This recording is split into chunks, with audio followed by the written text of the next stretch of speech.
I got it! When I first heard about Dave being trapped in a maze... 1, 2, 3, 4! I built a labyrinth. Can you believe it? Dave is trapped in a cardboard maze in his living room and he can't get out. Welcome to Dave Made a Minute, the podcast where a whole bunch of us are exploring the film Dave Made a Maze 1 minute at a time. The twist. Many of the participants have never seen the film. Some don't even know what film they're sampling. They get their minutes and they tackle them as they see fit. Here's your host from the Groundhog Day Project and Michael Myers Minute, Robert Black. Minute 75, cleanup continues and Harry gets some business done. To tackle Minute 75, we're changing things up a bit. It's me, Robert Black of Michael Myers Minute, along with Rick Ingham of Mad Max Minute and Sean German of Groundhog Minute. You come home, there's a giant maze in your living room. You're like, what the? There's a giant maze in my living room. I've heard of people rearranging their furniture, but this is wackadoodle crazy. Give me a sense of that. This doesn't make any sense. The problem? The promise to my segment, but solutions to problem. It's like a fucking cocktail party in here. I get a few words from you before you go. Oh, Rick, hello. How are you doing? Hey, Sean. It's been a while. Yeah, good to hear from you. And Robert, of course. Yeah. And so I already hit record on the cast version, so. Oh, okay. Oh, I have just hit record on my local. When I do interviews, I hit record, and I'm like, I'll edit it to wherever I feel like it starts. Because the intro is going to be separate anyway. exactly. Well, this is it's all content. Yeah. Right. It's like, what does being in this studio recording session on cast mean right now? Yeah. Well, which I think is, is a relevant question to this minute. Yeah. Let me get my local backup running. This is what, 75? Yep. Mm-hmm. Woo. That's a lot of minutes. 75 out of 81. Yeah. I'm tempted to ask a question, but I don't want to know the answer. I mean, I want to know the answer, but I want to learn it organically listening to the podcast as things happen. I kind of want to know what the question is. Well, I want to know how are you going to approach the credits? Like, do you do can you do the credits 1 minute at a time with hosts that haven't seen the movie? Well, no, I didn't give those minutes to people. Okay. It'd be like this. Yeah. If I can get enough combinations of guests back, then I've got 7 minutes to fill. There is still stuff happening during the credits. I mean, is that little... The beginning of the little credits, vignette yeah. happening. Yeah. The animation. Yeah. There's, 3 minutes of just credits and 1 minute that has the animation stuff going. Mm. Yeah. I just rewatched the opening credits, preparing for this minute, and they're so good. I mean, they're up there with like Repo Man in terms of an opening credit sequence that kind of, it doesn't give anything away. It doesn't spoil anything from the movie, but it totally sets you up for where you need to be. It gives you all the exposition so you can just hit the ground running as soon as the action starts. They're really good credits, the opening sequence. Especially coming after the opening scene that is the flash forward to the interview. It's like, we know a lot of what's coming. We know who Dave is, which is good because we're not going to see him again until minute 13. Not really till minute 15. Yeah. So. Yeah. Robert, do you happen to have a link handy to like a Google Drive version of the minute? I want to have it looping in the background in the Facebook video. Does not want to loop. I have it in Dropbox. All right, that'll work. Like I said, I usually like to have these things looping off to the side, and Facebook is being Facebook. It's that Zuckerberg causing trouble for everybody.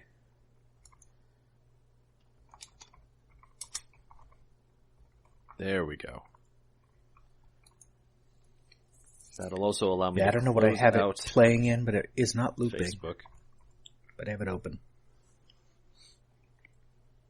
And I have notes. Just in Luke, case. there we go.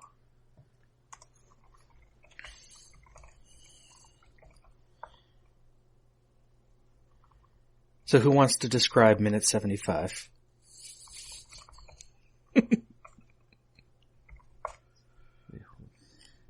So minute 75 starts with clean up, everybody, everywhere. Yep. Then, let's see. Yeah, I mean, so Harry sets up his camera on a bookshelf to capture the action as our remaining characters begin cleanup of the aftermath. And Boom Operator is using his his boomstick as a broomstick. I was going to say push broom, but you can't really push much when it's just the stick. He is moving things, but slowly. Slowly. He's aiding in the effort as he knows how. And then at the end, Harry addresses Annie and Dave about this movie they've been making within the movie. Yep, and we get our roll credits moment. Yeah. Right at the end of this minute. Now, up front, the musical track playing is by the Mondo Boys. This one is called Pickup. They did most of the soundtrack. And minute 75, before Harry even sets the phone down, starts with Annie straightening the wall sconce that went crooked during those opening credits. That, Sean, you said you just rewatched. Mm-hmm. Where they formed horns over Dave's head. Right. So it brings us all around full circle. Yeah, I found myself being almost wistful watching this minute, because this is it's that melancholy moment when you've set out to do something and then you've done it. Yeah. And you should feel good because, whether it was, without making any judgment, whether the thing you did was good or not. And good in terms of, was it something that should have been done, and did you do it well? There's kind of multiple meanings of good there. Aside from those questions, it's just, it is what it is, and now it's done. And then there's that emptiness, that mission, your mission is over. It's complete, and that purpose that you once had is gone. And there's that quiet moment before you move on to the next thing. But Dave did what he set out to do. Dave said, way back in the beginning, he built something because he wanted to build something. And he built something with all the obstacles and dangers and nuances therein. Sean, I appreciate where you're coming at this from. I really do, and that was very heartfelt. But the amount of melancholy in this scene, and I'm focusing very much on Dave here, he created something magnificent and just fantastic. Something that bent the very laws of nature, time, space, physics, you name it. This maze threw it out the window, and he had to destroy it. He has essentially, and I mean, I don't want to get too graphic or anything like that, but he had a puppy, and he raised that puppy into a dog, and that dog got sick, and he had to go out behind the barn and put the dog down. This is Dave's post Old Yeller moment. And just the look of just disappointment at lost potential on Dave's face is all encompassing in this minute for me. Yeah, so this is very, I don't know if it's indicative of a generation, and maybe that's too much to generalize it. I just think of, there was a time when a movie, this sort of hero's journey would end with great accomplishment, would end with, the man who built the Hoover Dam, or, some great accomplishment. And this kind of ends with, Dave's sort of a slacker. Dave lacks focus, and he focused. This time he set out to do something and he actually finished it. He's no longer the man of 1,000 different hobbies who dabbles in a bunch of different things. He does one thing to the end and people die. And then he has to destroy it. And then it's like, is that the lesson? Like, well, gee, I would have been better off doing nothing. I should have painted for half a day and then played video games and then reorganized my album collection and go to the flea market. Like, I should have done the 100 little tasks that never really go anywhere that I would do on a usual weekend, instead of actually accomplishing something with the weekend I had alone while Annie was away, because, no good deed goes unpunished. Maybe that's a bit stretched, but, so he accomplished something and it turned out to be in some ways a huge mistake.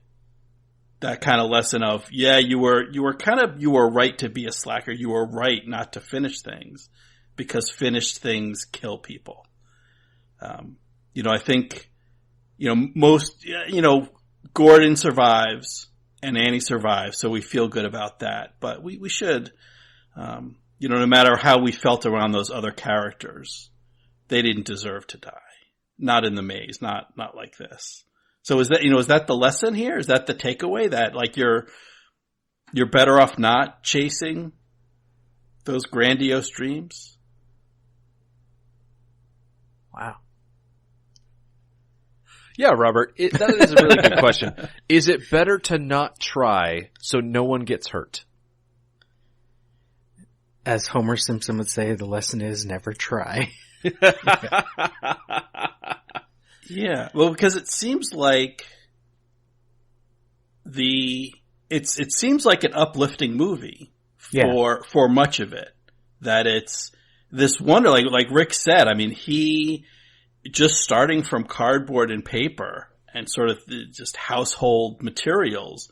Dave has bent space and time. He has, created life. He has sort of become a god of sorts in this cardboard holodeck, if you will. This alternate paper universe that he created through this portal in his living room. And you're like, wow, this is a wonderful, magical place. You've got these flying origami birds and, all these other things that are wonderful. And then it turns dark. It goes off the rails. It goes wrong in so many ways. And there's hints of that from the very beginning when Dave, right off at the start, when Annie walks in and Dave's saying, he's lost, don't come in here. Yeah. And then when they all meet up, there's the booby traps and so many other things, which I don't know if Dave ever explicitly states, but I guess there's a lot of things that he didn't build, or things that evolve into some purpose other than what he built them for. There's one hallway that he specifically references that it's something he didn't build. Okay. But it implies that a lot of it is stuff he didn't plan for. Yeah. Well, I guess the very fact that he got lost and couldn't find his way out would imply that there's some shifting of reality that he didn't plan for. Or that he had his hand altered. Yeah. I'm sure he didn't plan for that. Yeah. I drew some parallels. I think this is just in general about going back to that idea of a project or an accomplishment or hitting a goal. Yeah. I could relate. I felt some connection between Dave and myself. I had a recent project, Groundhog Minute, where myself and a good friend Dave Pallas covered the movie Groundhog Day 1 minute at a time. As in podcast form, similar to this podcast that's covering this movie 1 minute at a time.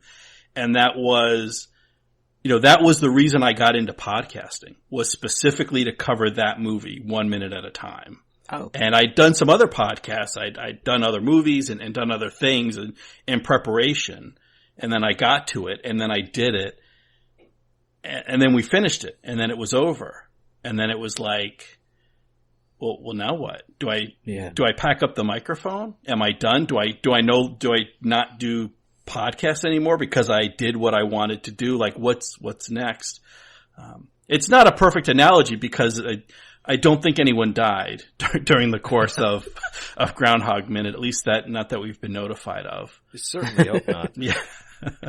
I'm thinking of that analogy, though, the idea of creating a podcast, and I think the equivalent would be you get to the end of your movie, you finish your project, and then you take every media file, every link that you've posted, and you nuke it from the internet. Oh. And it no longer exists.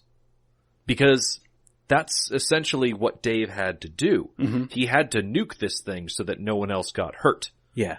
Now, you might have created the Monty Python-esque greatest podcast ever created, so great that it caused people to throw themselves from buildings just out of sheer satisfaction. Their lives are fulfilled because they listen to your podcast, and they are now killing themselves. And so in order for you to save people, you have to destroy this magnificent, wonderful, one-of-a-kind thing. Mm-hmm. I have not yet finished my project, which is the Mad Max Minute, but I can't imagine getting to the end of the 4-movie run that we've got planned and then just calling up Squarespace and being like, hey, can you just nuke my website, take everything that I've spent the last 3 years working on and just toss it out the window? I would be devastated if I had to do that for any reason. Mm-hmm. Mm-hmm. I have 2 responses to that. One, I don't know if either of you are keeping up with the daily episodes as they come up, but part of the story I just told during this last week's stretch with the I Cred That 4-part I heard that, yes. was about a novel I was writing 1 chapter at a time, and when I wrote the last chapter and I had to transfer it to a different computer to put it online to where an audience could read it, the chapter wasn't there. And that was almost 20 years ago now. It is still one of the worst nights of my life. Because it was that kind of feeling like that I can imagine when you're saying like delete all these things from that record. Is it like when I talked about it in that story, I put on an accent because that was the easiest way to tell that story. Because to actually tell that story makes me like tear up again because I'm like, I remember that night and how much I was like, well, that was a waste of couple months of my life until the next morning when suddenly I'm like, fuck it. I'm going to write the chapter again and it's going to be better. Or it's not. I don't know. I still think it's worse, but it's something. And it gave a complete story. The other thing is, and this is for Rick, when you started Mad Max Minute, was the plan to do all the movies from the start? Oh, yeah. I had obsessively planned out everything. Of course. From beginning to end. That's kind of what I do. I'm a bit obsessed when it comes to mapping things out and planning. I am not going to sit here and say that the Mad Max Minute grew organically as my creative juices flowed, as Dave did with this maze. It feels like it just grew and expanded as he did. I had everything very carefully planned out from the beginning, and I still do. And I would recommend to everybody to have a good plan. I wouldn't recommend everybody be as obsessive as I am. But I have to applaud Nick Thune. At the end of the day, I have to applaud him. And it's incredible that Harry is also able to be very detached in this situation. Like, a situation comes up where your entire night's worth of work disappears, and then someone else walks into a situation and has the same cavalier attitude that Harry does, and you're like, how can you do that? Where were you? How can you just be like that? It's insane. It's very similar to the meme that goes around the internet. It's a person sitting in a chair just staring at a wall, and it's described as that feeling you get when you finish a book and then you look around and realize that the world is just carrying on as if nothing happened. Yeah. Because I started Michael Myers Minute, my other current show, imagining doing the entire franchise, which is now, what, It's a bold 11 move, movies. Cotton. Yeah, the thing is, once the new movie came out and I got sort of, and I'll admit this here, but not over on Michael Myers Minute in that context, once I started getting more into, like, with the fans of that movie, I don't want to cover those movies. Like, anymore. I want to finish the first one and I want to move on. And that's the current plan. I may change my mind later, but right now I'm like, I just want to finish that and fuck my previous plans, do something else new and fun. But then I'm like, maybe I'm like Dave earlier in the movie where he's like, I'm going to play this keyboard like a crazy man. Now I'm going to make origami birds. Now I'm going to try woodworking and fail. Or maybe it's a good thing. I don't know yet. Like, I know things I do want to do instead, and I'm going to do those. Yeah. I mean, that's one of the good things about this podcasting format is you have that flexibility. You can walk away. You can finish the first Halloween movie and come back and decide you want to continue in release order. You can jump to the most recent sequel. You can kind of pick and choose from the series if you want, if you're that kind of person. But I want to go back to something you said, Robert, about the story and the lost chapter. And yeah, I understand that loss that you talked about when that final chapter disappeared in transit between computers. And I kind of want to say, but in a sense, I do think there was something there that isn't lost. Like, yes, you lost that final chapter and then had to face, do you try to recover it? Do you rewrite it? Do you just end your story a chapter sooner, kind of leave it to the unknown? But in another sense, you had done it. You had still written that chapter. True. You still knew. You still went through the experience of completing. If you had never gone back and rewritten it, and if you had never been able to recover it, you had done something that, even if there was nothing that you could show anyone else, that in your mind, in your heart, in your spirit, you knew you completed. You wrote the story. And Dave will always have that. Even though in the end we see them, they're cleaning up the wreckage, the remains of this maze. Something Dave will carry forward. He'll always have that inside of him, that he set out to build a thing and he built it and it was complete at one point. Even if there's nothing left that he can show anybody, there's nothing he can't, his children or his family or anyone else. He does have footage of it. They do have film footage. Yeah, well, yeah. They have footage, but they won't have the maze itself. Right. But he still, he still has the experience of having done it. And is that, is that the point? Is that more important than the thing itself?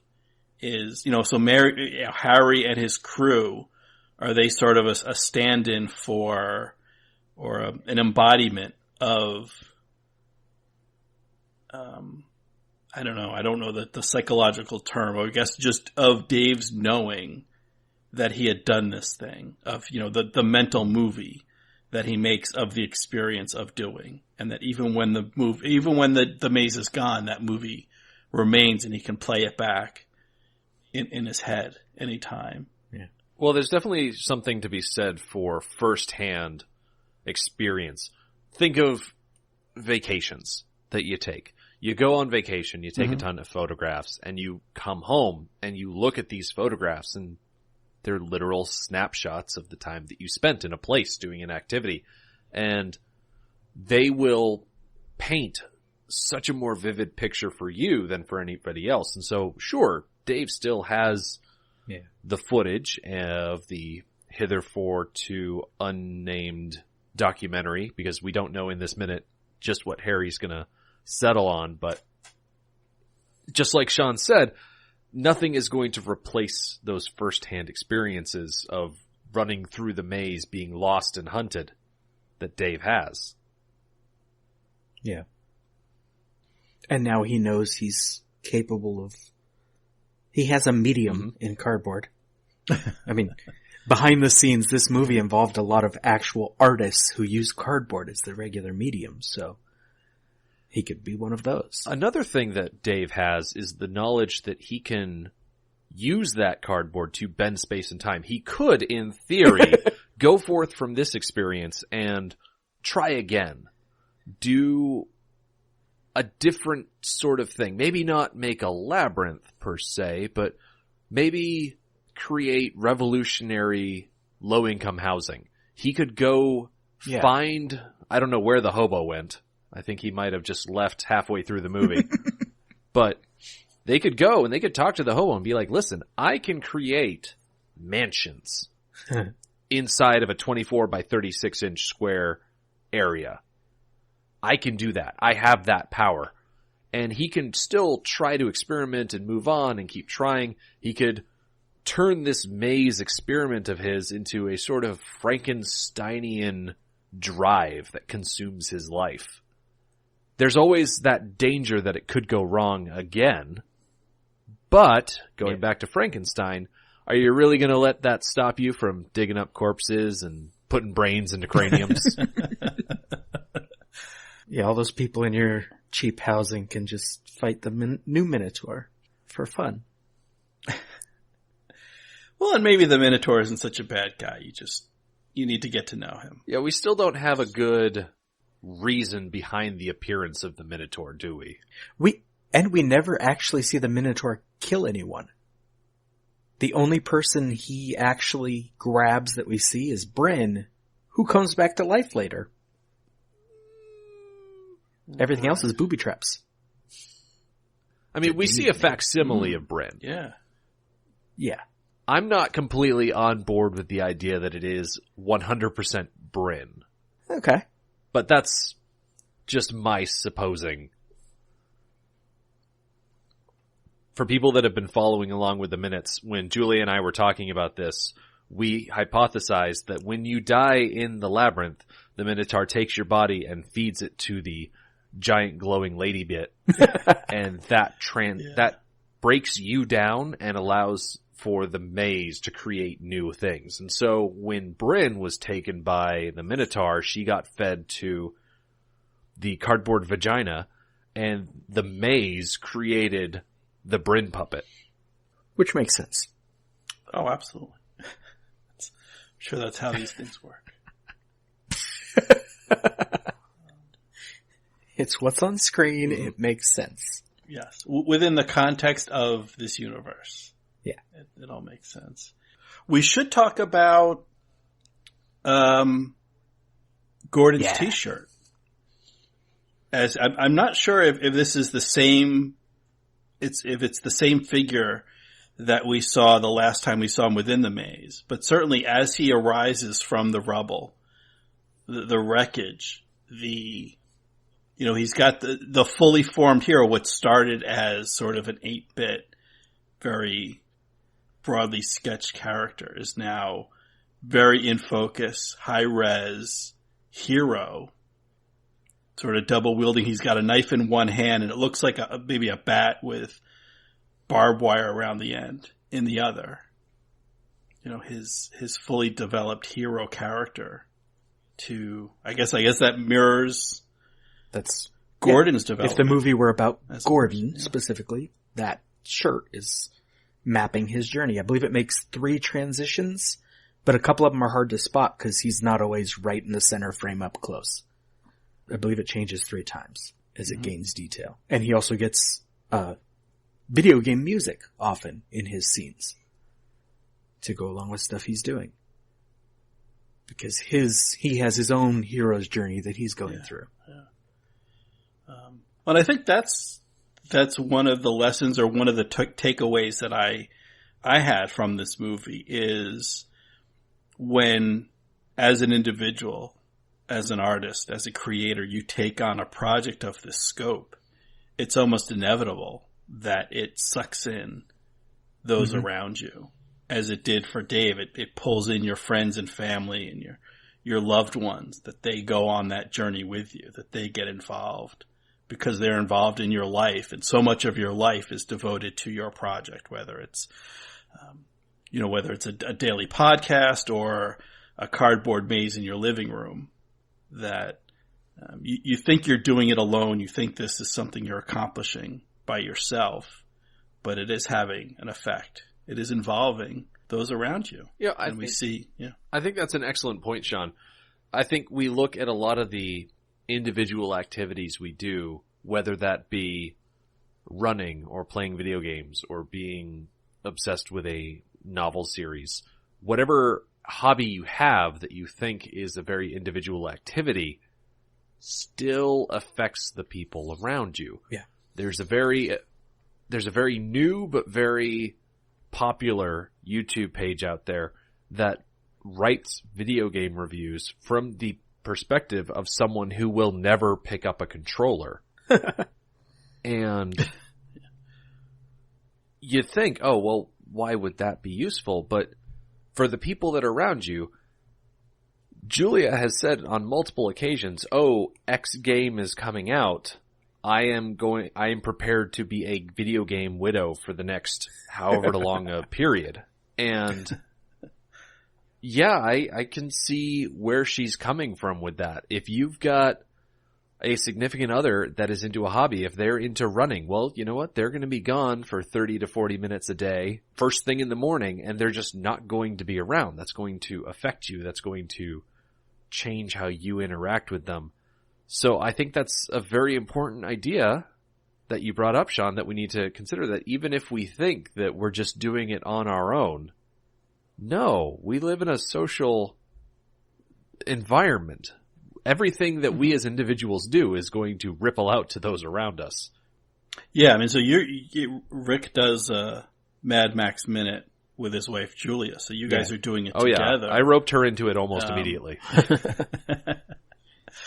Which is, a type of experience, but it's different than if you were doing that on your own and Julia was not directly involved. But it sounds like you've got other things going on, that you spend significant amounts of time in that she is not directly involved with.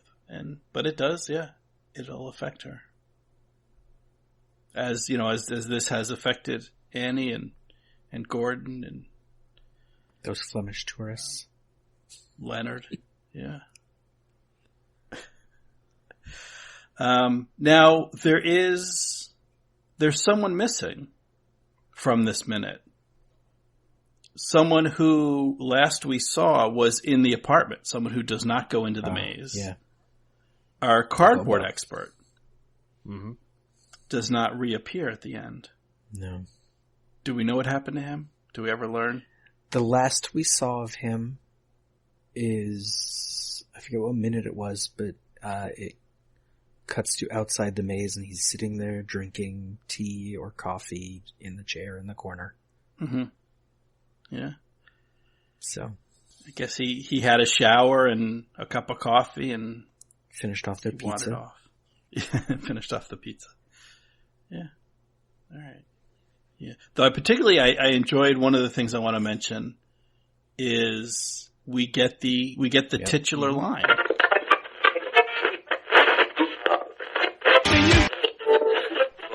Hey ho, it's Niall from Bat Minute again. I've been very kindly allowed by Robert E. Black to interject in this minute because he knows of my intense appreciation for the very, very cheesy practice of people saying the name of the movie within the movie.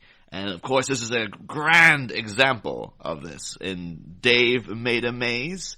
Whereas why don't we call the documentary we're making Dave Made a Maze? And it's like, It's a thing I do absolutely love because, and actually love it particularly when it's near the end. So it's kind of like, now you get why the movie was called that. Like, you should have a little, like, nudge of, like, there you go. And they have, like, at the end of Eternal Sunshine of a Spotless Mind, they have Kirsten Dunst reading that bit, and then it's like, it's quite near, like, in the midst of the third act, and you're like, get it. So I love that kind of thing. Although, to be honest, the name Dave Made a Maze, if it's not apparent to you at this point in the movie why it's called that, you've probably got some problems you should be looking into, really. But I love this one particularly because it also has that added thing of the intertextual, like, oh, we're calling a thing we're making within the movie the name of the movie, which is also it's like extra. It's like cheese on cheese. It's like really like, it couldn't be nudging the audience even more. The only other major example I can think of that is in the recent, I think it was like 2 or 3 years ago now, the revival of the Gilmore Girls they had, where they had Rory Gilmore wrote a book about their lives, and then in the last episode, it was established that they were going to call this book The Gilmore Girls, and then Lorelai's like, just call it Gilmore Girls, and you're like, oh my god, that's like the name of the show, which is, I love that kind of thing so much. The only improvement I could make is that rather than having this nice little jokey way they do it here of like, oh, well, Dave Made a Maze a bit on the nose, and then you always should try to work the word truly in before you say the title. So if you could get like, he just goes up to him and says like, truly Dave made a maze. And then that's the last line of the movie. That would have been even better for me. Cause that should be like, they should have had that in most, I don't care that this is like a distracting thing. Like, you should have it in most movies. Like, Brick should end with Joseph Gordon-Levitt going, truly, that was the mystery of the missing brick. Or, you should have, like, at the end, this Nicolas Cage saying, like, truly, that was Captain Corelli's mandolin. I've never seen that film. I have no idea if Nicolas Cage is even alive at the end of it, or if he's playing Captain Corelli. Anyway. Although I do have to wonder, once more, I'm sure you guys would have established this at some point throughout already, but whether the title Dave Made a Maze came first, because that does seem like, oh, this is the title, let's make a movie around that somehow. Apparently that's the way Morrissey writes songs, that he comes up with the titles first and then writes a song afterwards, which is why you get so many Smiths and Morrissey solo songs with great titles like friggin' Hairdresser on Fire and Shoplifters of the World Unite and stuff. It's like, I thought of a great title, I just write a song around that. And Dave Made a Maze still strikes me a little bit as like, yeah, we had this title. And then, much like, Mr. Megorium's Wonder Emporium, they're like, all right, we'll work something around that. So, but anyway, I would just like to thank Robert once again for letting me jump in here to voice my appreciation for this line, and just the fact that this is, that this occurs at the end of the film. And if you out there are also a Movies by a Minute podcaster who is doing a movie that has the title featured within the text of the film, by all means, feel free to hit me up at Batman HQ just to talk about that minute, or just to do this kind of thing again, because I do love that. So thanks again, Robert. And truly, Dave Made a Maze.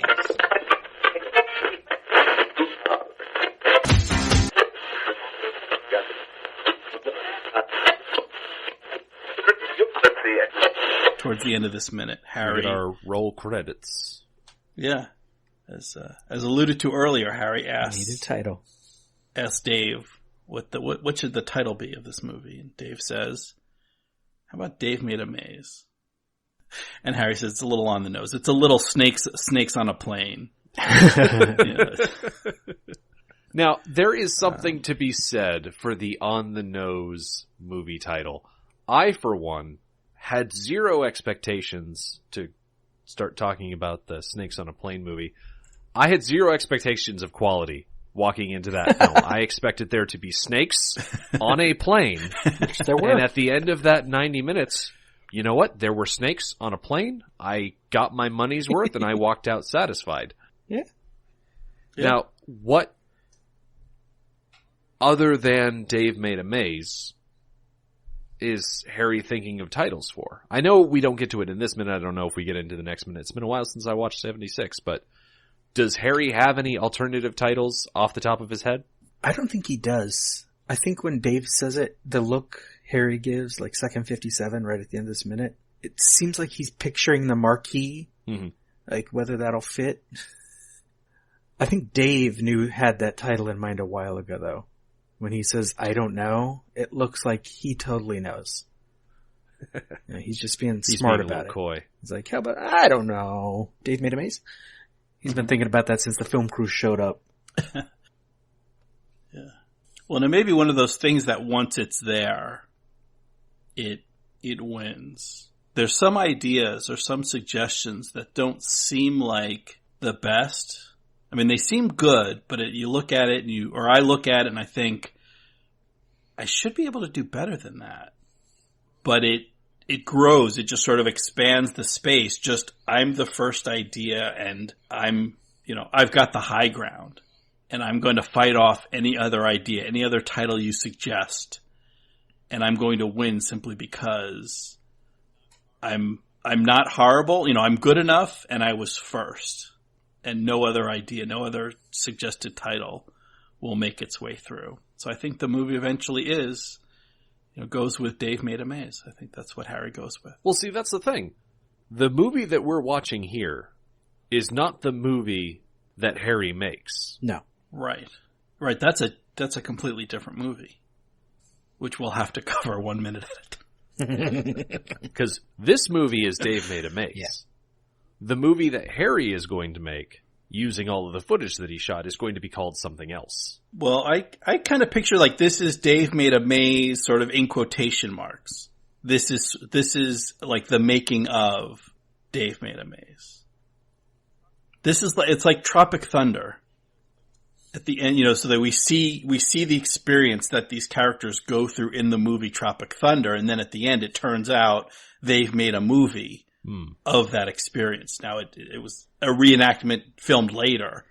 They didn't have I don't think they had a camera crew with them through that experience, if I remember correctly, that movie is Tropic Thunder. So Tropic Thunder is about the making of or the experiences that become the movie Tropic Thunder. So this is Dave Made a Maze in sort of quotation marks because it's the experience, the time period covering the making of the movie Dave Made a Maze. Okay, so it's more Tropic Thunder, less Hearts of Darkness.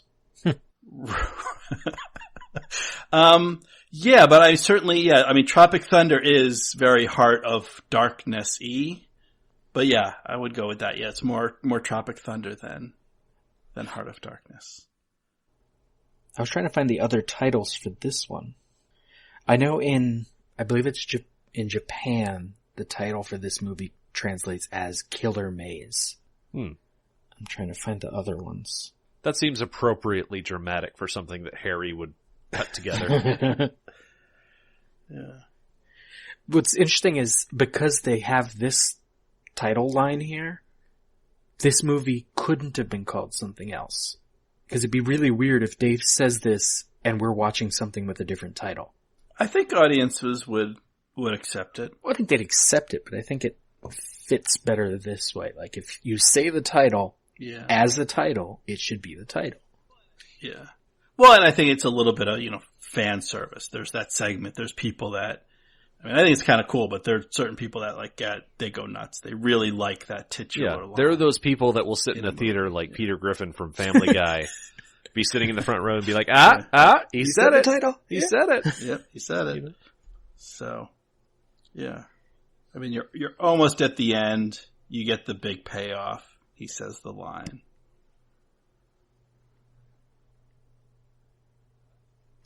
So that's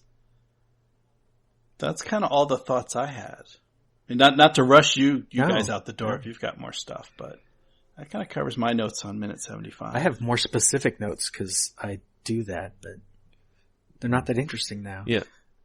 Yeah, we didn't even bring up the fact that boom operator always has both of his hands on the boom. Yeah, I believe he puts it down once in the entire movie. And it's because it's when he helps fix the towel. Like, he is a professional through and through. Yeah. Now, granted, he does let one hand go limp around second 40, but that's because he's not actively picking up the boom. When that boom is off the ground, he's got two hands on it. Consummate professional. Really appreciate that. Always. What else do I have here? Oh, I mentioned earlier in the podcast, many episodes ago, that in the animated sequence at the beginning, we see the ant farm, and that's what gives Dave the idea for this maze. Mm-hmm. In this minute, we see it for the second time in the movie, blurry in the background. It's on the desk. It's next to the samurai swords. And a diving helmet, which I wish had somehow got tied into the cardboard. Oh, yeah. Because a cardboard diving helmet would have been cool. That would have been pretty cool. I could see them incorporating it into when you go back to the room that's full of paper and cranes and things like that. You put on a cardboard diving bell mask and then you go deeper down into the paper. One of the questions that Julie and I raised is, could you drown in paper that's above your head? And a diving bell made out of cardboard would have solved that issue. Yeah. Maybe next time you talk to Bill Watterson, you can be like, hey, for Dave Made a Maze 2, or Dave Made Another Maze, whatever he wants to talk about, whatever he wants to call it, diving bell. Don't forget about it. Yeah. The opening scene is Dave sitting at the desk like, why didn't that go in there? And just a whole new maze begins. Underwater. Well, so this would it be Dave Made a Maze, the next generation?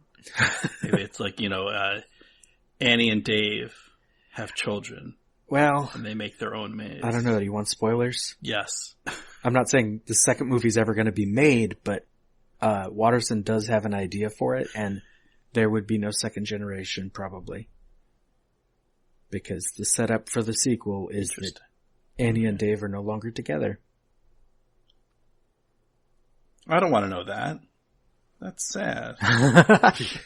Well, he wanted to take the internal cardboard of this, where everything is in rooms and hallways, and turn it into more of a outside fantasy setting and create like landscapes and castles and things out of cardboard.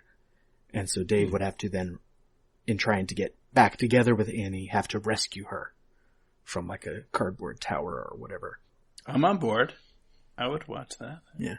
I could see a story where Dave is sitting at his desk racking his brain over what he's supposed to do with all of these experiences he's racked up, and then the hobo comes back and be like, hey, I've got an underpass over by the highway that's just begging for some, creative touches.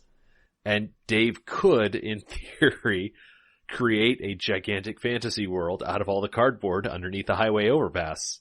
Especially teamed up with all the hobos who know cardboard. Mm-hmm. And then you could have individual kingdoms within this cardboard world based on each one of the hobos, because you saw what happened when Dave's personal demons infected a cardboard maze. Who knows what sort of crazy visuals or experiences we could have when you have a whole community of people with diverse backgrounds and experiences infecting their own sections of cardboard world. Which, in the short term, would be awesome, because you get cardboard giants, cardboard dragons, and whatever, but in the long term, it just ends up being a cardboard version of reality. And then you get politicians. Then it's no fun. Sometimes the art can go too far, so you have to nuke it. The body count of 6. Yeah. Well, that'll be interesting to see in the sequel. Like, is this... Yeah, was there an investigation? Is Dave in his prison cell? He escapes by building this maze. Cardboard world in prison. Right. Or is it like, 20 years later as he's getting out on parole after serving his time? Because no one's going to believe this story. I mean, I wouldn't hold...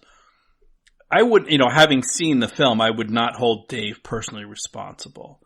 If anything, I guess it's more of like manslaughter. Just malicious or negligent maze building. But he certainly didn't set out to hurt anyone. But it's it'd be hard to make that argument in a court. I feel like it would be hard to convict him. There's no evidence. There are no bodies. Yeah. Exactly.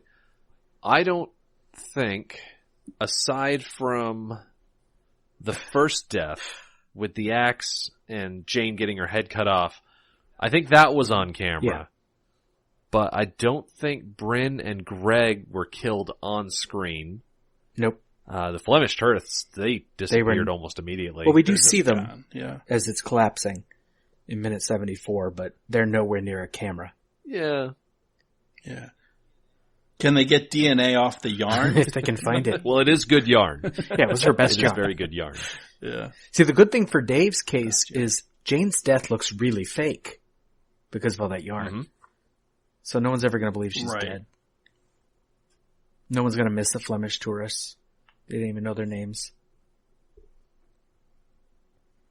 Well, that's a bit of a danger in and of itself. These could have been the heirs to some sort of Flemish mob group. Like, you think of it's that Keanu Reeves movie where his dog dies and he has to go on a killing... Keanu? No. No. John Wick. Oh, okay. These Flemish turrets could have been the son and his girlfriend of this Flemish mob boss, and now they're going to come in. They're going to wreck Dave's car he might have and kill a dog that he would have, and then he'd have to go on a cardboard-based revenge spree. Yeah. Bill, if you're listening, these ideas are all just free there are for so the many taking. sequels right here. Mob bosses being attacked by cardboard dogs. Yeah, cardboard dragons. Cardboard politicians. We're running out of Game of Thrones. We need some dragons in our lives. If they're made out of cardboard, I'm perfectly fine with that. Game of cardboard. Game of cardboard. That's where this has to go. The logical next step. I think that covers minute 75 pretty well. Yeah. So, it's a little on the nose, but it has to be at this point. Let's go Rick first. Where can the listeners find you? All right. If people want to hear more of my pontificating and would not mind hearing it from a post-apocalyptic setting, I can be found on the Mad Max Minute by just going to madmaxminute.com. All of our social media links are there, including links to iTunes and Google Play, Stitcher, and all of that. We go through the Mad Max movies 1 minute at a time, and if you are the Facebook sort, you can find our listener group. It's called Mad Max Minute Beyond Microphone. And Sean, how about you? And for Sean, probably the best place if you want to hear more from me is to go to catandshawn.org. And that's Cat, C-A-T, and Sean, S-E-A-N. And there I have links to my own podcast, the aforementioned Groundhog Minute, some other things, my holiday movies I've been covering. And also we'll have links to my guest spot. So I did a couple of minutes with Robert on Michael Myers Minute. I do speak well, believe it or not. You wouldn't know it from listening to me, but I also spent some time with Rick and Julia over at Mad Max Minute, and a lot of you'll recognize a lot of the other hosts if you've been listening along to Dave Made a Maze. So all that's at catandshawn.org. And listeners, you can, you'll hear more from me next episode and in the outro in just a few seconds after Dave says, and then I can probably disarm all the traps. And then we can finish this maze. Who is with me? That was me, Robert Black, along with Sean German and Rick Ingham, taking up minute 75 of Dave Made a Maze. They have mostly escaped this maze. Next time, on Dave Made a Minute, we've got me again, along with Alan Sanders of The Wilder Ride and Dave Palace of Groundhog Minute, taking on Minute 76. Thank you for listening to Dave Made a Minute.